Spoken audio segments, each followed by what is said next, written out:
Dia nada.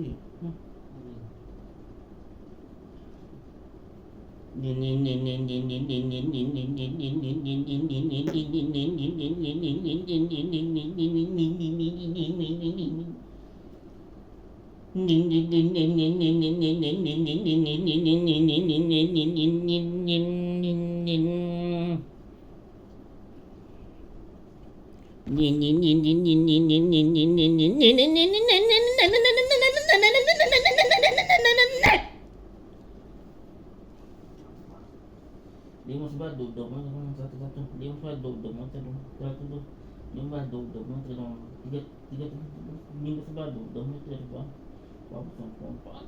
Hai. Empat.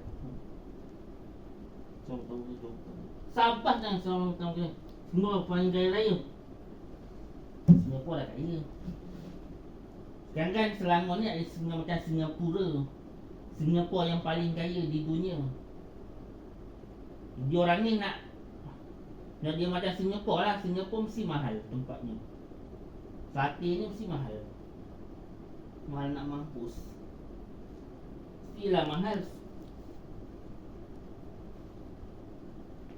RM5 ke RM10? Tak bilik. Tak bilik ke? Cepat. Bilik. Ada dah masuk. Mau di belakang.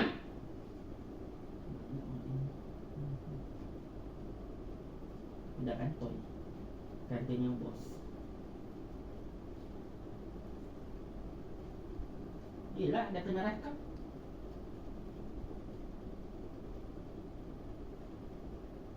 Ni Jumat je ni.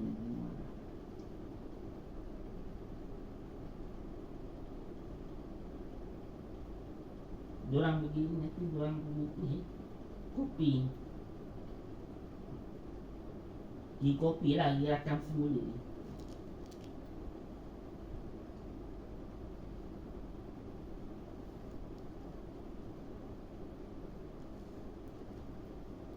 Semua putih. Ni. Ni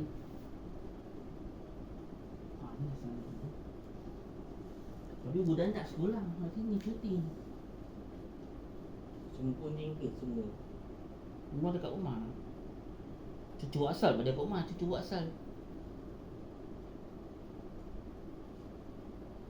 59 punya 30 11 95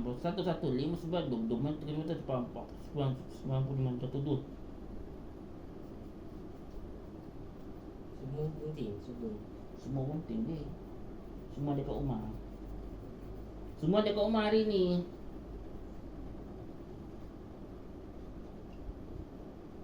Semua dekat rumah. Cucu asal pun ada. Kan dia orang cuti awal sebab sebab aku nanti rakam. Dia dah viral. Sekarang ni kan dah viral. Kes-kes viral sekarang. Sekarang kan dah ada kes viral. Daripada budak sekolah sampai ke orang besar.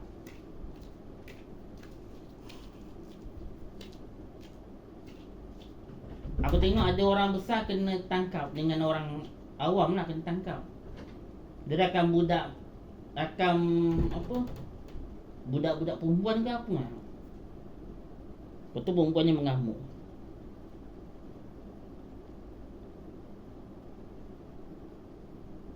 Wah, abang aku nak kena tangkap.